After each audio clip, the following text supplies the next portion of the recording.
Salam, selamat malam Amang Inang Jemaat GKPA Penjernihan di mana saja berada, khususnya Jemaat GKPA Penjernihan. Malam ini kita akan membaca sebahagian firman Tuhan. Sebelum kita membaca dan membahas firman Tuhan, marilah kita berdoa. Tak henti-hentinya kami mengucap puji dan syukur kehadirat-Mu Bapa, atas penyertaan-Mu di dalam kehidupan kami hari lepas hari. Malam ini kami ingin membaca dan mendengarkan sebagian firman-Mu.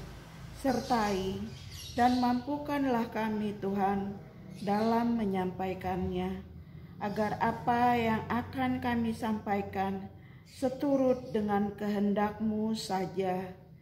Di dalam nama anak-Mu Tuhan Yesus Kristus, kami sudah berdoa dan mengucap syukur.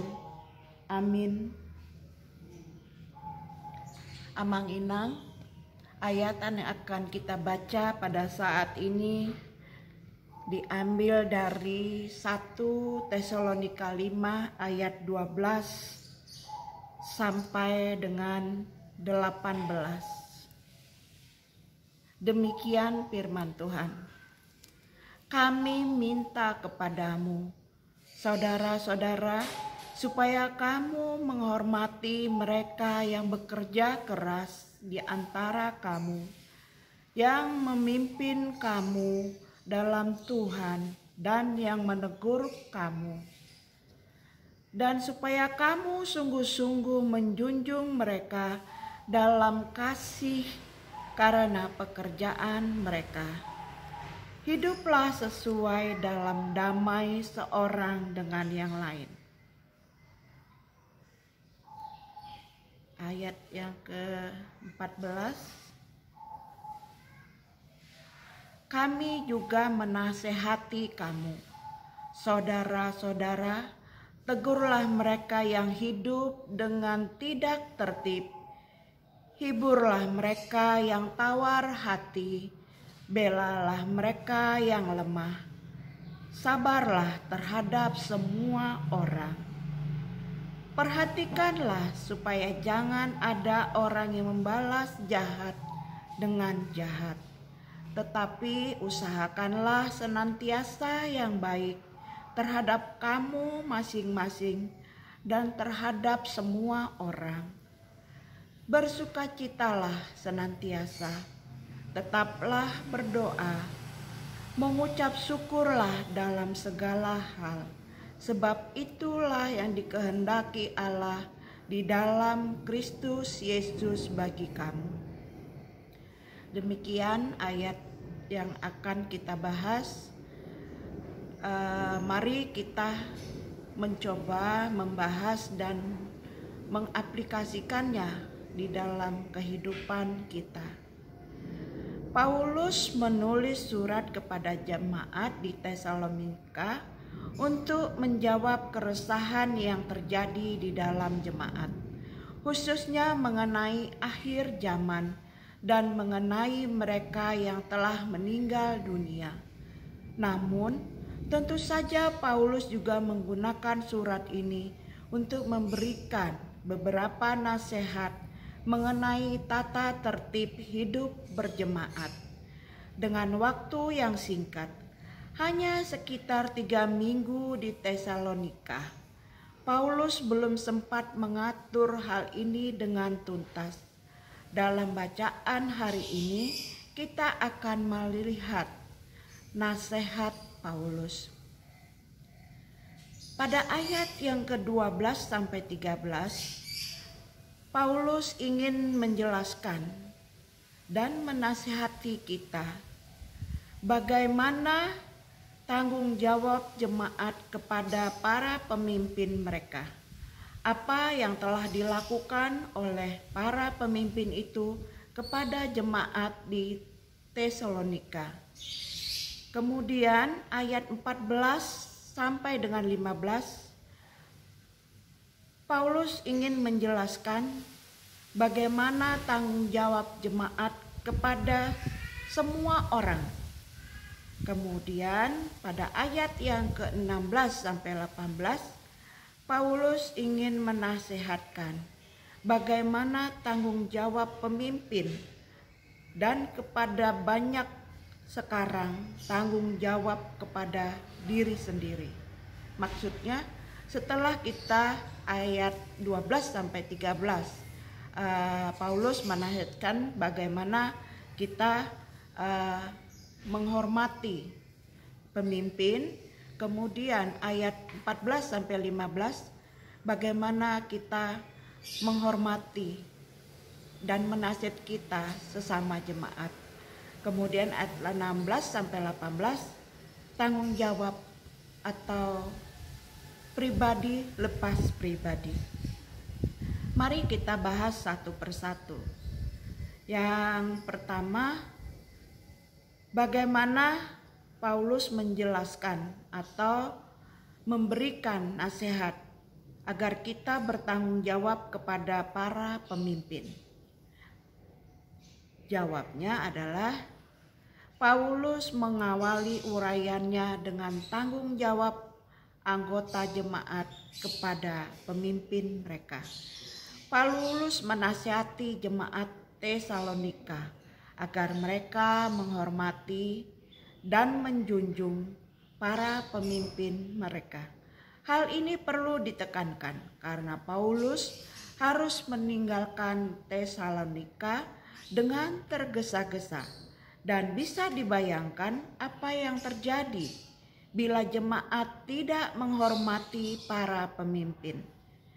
Di gereja kita, kepemimpinan dikerjakan secara kolektif atau bersama-sama, dan ini berarti tanggung jawab saling menghormati dan saling mendukung satu dengan yang lain mutlak diperlukan.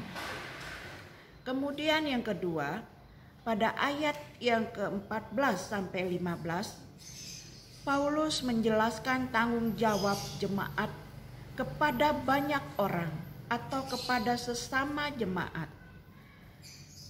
Paulus menguraikan tanggung jawab terhadap sesama. Setiap anggota jemaat mempunyai tanggung jawab untuk menegur mereka yang hidup tidak tertib, menghibur yang tawar hati, membela yang lemah, dan sabar terhadap semua orang. Tentu saja tanggung jawab ini tidak mutlak dilakukan. Kita harus melakukannya dengan penuh kasih dan dengan bijaksana. Di sekitar kita tentu juga ada orang-orang yang hidupnya tidak tertib, atau orang-orang yang tawar hati. Orang-orang yang tawar hati, yang lemah, apa yang telah Anda lakukan kepada mereka? Oleh sebab itu, kita perlu lebih dalam lagi untuk mengkajinya terhadap saudara-saudara kita yang tawar hati, agar mereka lebih mendekatkan lagi terhadap Tuhan.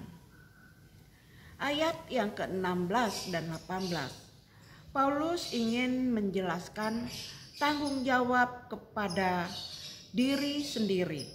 Tanggung jawab apa yang diajarkan Paulus di sini? Tanggung jawab terhadap diri sendiri. Paulus menjelaskan dan menasehatkan agar jemaat untuk hidup dalam sukacita, dalam doa, dan dalam pengucapan syukur. Dengan kata lain, setiap anggota jemaat bertanggung jawab memelihara kerohanian mereka, pribadi lepas pribadi. 3 hal yang disebutkan Paulus di bagian ini merupakan ciri-ciri penting kehidupan seorang Kristen. Jika seorang Kristen kehidupannya dan kehilangan sukacitanya, tidak lagi hidup dalam doa, dan kehilangan rasa syukurnya, maka dia juga tidak menjadi terang bagi orang-orang di sekitarnya. Oleh sebab itu, marilah kita menjadi terang dan membagikan rasa sukacita itu terhadap orang-orang di sekeliling kita. Dalam gereja kita, tanggung jawab manakah yang belum dapat dilakukan dengan baik?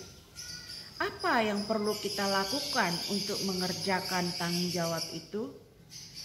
Saya akan mencoba bahwa segala sesuatunya itu hendaklah dimulai dari kita saling mengasihi sebagai saudara dan saling mendahului dalam memberi hormat.